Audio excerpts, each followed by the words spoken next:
राम, जय श्री कृष्ण। अगर आपके एजुकेशन में कुछ चीज़ें छूट गई हैं तो कृष्ण भगवान जी आपको याद दिलाना चाहते हैं कि आपके एजुकेशन की जो भी एक फुल सर्कल होता है उसमें कुछ भी बच गया हो, कुछ भी रह गया हो, उसको आप पूरा कर लें।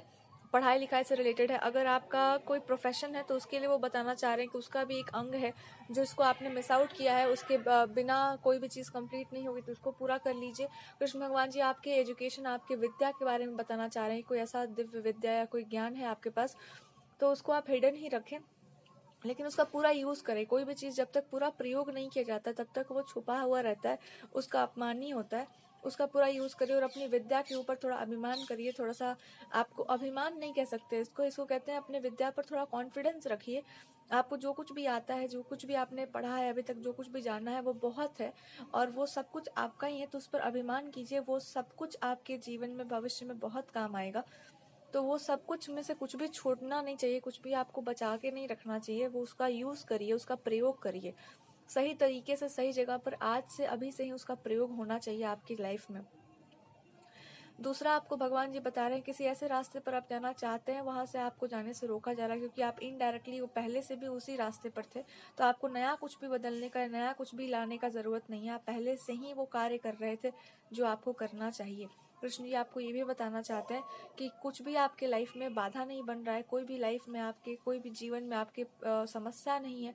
ऐसी कोई समस्या नहीं, ऐसा कोई प्रतिबंध नहीं है जिसके कारण आप अपने आप को बंधा हुआ या बंधन में पाएं। आप जो कुछ भी भविष्य में करना चाहते हैं, जैसे कि आपका जो, अगर आप मैरिज की तरफ जाना चाहते हैं तो उसमें कोई समस्या नहीं है। जब समय सही होगी, जब समय मतलब सही आएगा, जब तिथि वार सब कुछ सही होगा तो सब कुछ सही हो जाएगा। आपको चिंता नहीं करना चाहिए। दूसरा, जल्दीबाजी से बचिए। तीसरी बात, भगवान जी आपको बता रहे हैं कि कभी भी आप ना, अगर आप एक तरीके से जीवन नहीं जिए तो उस तरीके से नहीं जीना चाहिए। वो प्री डिफाइंड लाइफ जो होता है ना, कि पहले से ही निश्चित करके हम लोग कॉपी पर लिख के रखे हुए, अगर वैसा आपने नहीं जिया है, वैसे आपको शैली को नहीं अपनाना चाहिए। तीसरी बात, मतलब उसके बाद भगवान जी आपको ये भी बताना चाहते हैं, आपको मतलब मैसेजेस बहुत सारे दे सकते हैं। भगवान जी आपको ये भी बताना चाहते हैं कि एक होता है धर्म का रास्ता, एक होता है भक्ति का मार्ग, एक होता है आपके इष्ट और आराध्य देव से आपका कनेक्शन। अगर उस कनेक्शन में कहीं समस्या आ रही है, वो समस्या के कारण है आपका और उनका कनेक्शन टूटा हुआ बिल्कुल भी नहीं है। वो आपके साथ जुड़े हुए हैं, आप उनके साथ कनेक्टेड। अरे भगवान से कौन अलग है? अपने आप को भगवान से दूर रखना या दूर मानना ही समस्या है। हनुमान जी कहते हैं ना कि जैसे कोई भी कार्य है, उसके पहले जब आपके उत्साह आता है तो समझिए कि वो कार्य सार्थक होगा। वैसे ही बहुत बार ऐसा प्रसंग आता है कि भगवान से अलगाव जब होता है इंसान का, तभी समस्याएं आती हैं। तो भगवान का भजन करना, निरंतर चिंतन करना, उसमें आप लगे रहिए।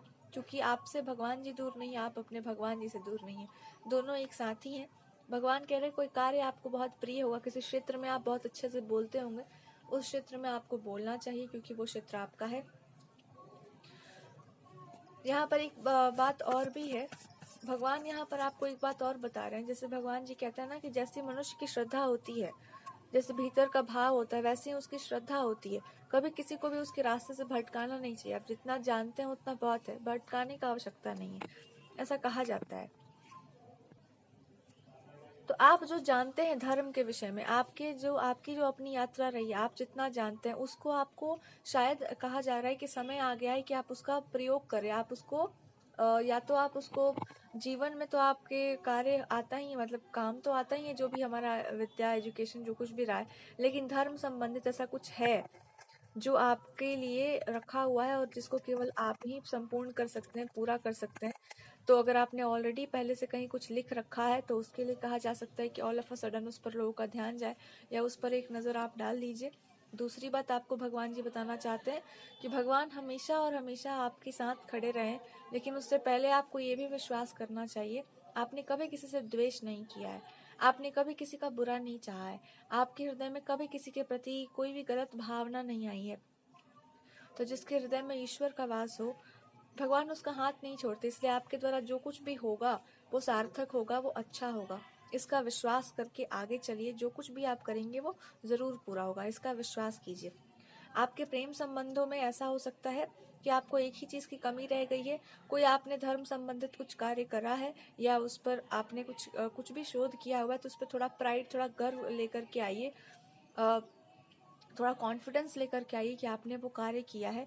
दूसरी बात आपको ये बताई जा रही है कि अगर आपने ऑलरेडी कहीं पे कुछ लिख रखा है और ऑलरेडी आपने कोई तैयारी कर ली है, तो आगे का जो समय है वो आपको रास्ता दिखा देगा। आने वाला समय आपकी भक्ति आपको रास्ता दिखा रही है कि आपकी कोई अधूरी कामना, अगर आपको लगता है कुछ था या कोई इनकम्प्लीट इच्छा थी, तो वो पूरी हो चुकी है।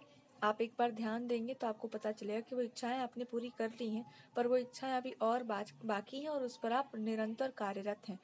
आपकी इस लाइफ टाइम की भी कोई ऐसी कामना हो सकती है, इस जन्म की भी ऐसी कोई कामना है जिसको अभी तक आपने नहीं पूरी की है, तो उस पर आप कार्यरत रहिए। वो स्लो एंड स्टडी अप्रोच है और अपने मन के अनुसार आप काम कीजिए। जैसा आपका मन है उसके अनुसार काम कीजिएगा तो आप बहुत अच्छे से काम कर पाएंगे, क्योंकि आपको प्रसन्नता वही वैसे ही कार्य करके होगी। देखो, हर इंसान की अभिव्यक्ति अलग अलग होती है, किसी के देखा देखी अभिव्यक्ति नहीं होती। हर इंसान के जीवन की यात्रा अपनी अलग अलग होती है। पिछले जन्मों से हम क्या लेकर के आए हैं वो बहुत अलग होता है। इसलिए आपसे कहा जा रहा है कि इस बात को ध्यान से समझिए, आप में कौन सा गुण है, आप में क्या अच्छा गुण है, क्या आपको प्रसन्नता देता है, क्या आपको हैप्पीनेस प्रोवाइड करता है, वो चीज़ आप लेकर के आइए अपने जीवन में, तभी जाकर के आप प्रसन्न रहेंगे। ये आपको अगर खो गया है आपके अंदर ये गुण, तो इसको वापस लेकर के आइए। किसी इंसान को अगर आपने कोई जवाब नहीं दिया है तो आपको जवाब देने का मन कर सकता है, कोई रिप्लाई देने का मन कर सकता है कि कोई क्षेत्र आपका है और वहाँ पर आपको पता है कि कैसे काम करना है, या किसी का, हाँ, किसी व्यक्ति का आप भार लिए बैठे हैं, तो वहाँ पर आपको ये ज़रूर बोलना होगा कि देखो, श्रेष्ठता का सम्मान करना ना करना मनुष्य के अपने संस्कारों पर बहुत कुछ निर्भर करता है। और संस्कार से मेरा मतलब बड़े होने का संस्कार नहीं है, संस्कार से मेरा मतलब पूर्व जन्मों के संस्कार का भी, और उसमें कोई कुछ नहीं कर सकता। दुर्भाग्यवश कहाँ पर भाग्य आपको कहाँ पटकेगा, किन के बीच, वो तो आप नहीं जानते। लेकिन किसी और के कर्मों का भार भी हम नहीं ले सकते, क्योंकि क्या पता कर्म कैसे हो जो आप बिल्कुल बर्दाश्त ही नहीं कर सकते, यानी कि वो जानबूझ करके गड्ढे में गिरने वाले कर्म हो।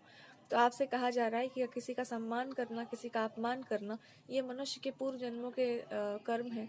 और उसमें आपको बस इसलिए कहते हैं, जो सुनने योग्य नहीं है उसमें या तो कान बंद करिए या जबान क्षमता हो तो ये कहा जाता है पहले से ही। भगवान जी भी आपको यही समझाना चाहते हैं कि अपने क्षमताओं का आकलन सही करिए, अपने समय का दुरुपयोग ना कीजिए। और प्रेम यदि आपके जीवन का सार है, यदि प्रेम से ही आपका जीवन चला है, तो भगवान प्रेम से बढ़कर कुछ और नहीं मांगते हैं। भगवान को भी नहीं अच्छा लगता कुछ और, ना ही पशु पक्षियों को, ना किसी को भी। प्रेम की भाषा सब बोलना जानते हैं, पूरी प्रकृति प्रेम की भाषा बोलती है।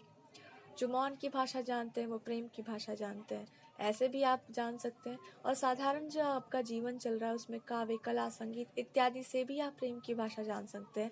इसके अतिरिक्त केवल अपने भावों के साथ आपका जुड़ाव हो जाए तो ये भी पर्याप्त है, और नहीं तो बच्चे हैं आपके पास हैं। जो भी जैसे भी आप जुड़ सकें अपने भीतर के भावों से, या भी ऋतु वसंत आ रहा है तो आप जैसे भी अपनी कलात्मकता से जुड़ सके, वैसे ही आपके लिए अच्छा रहेगा।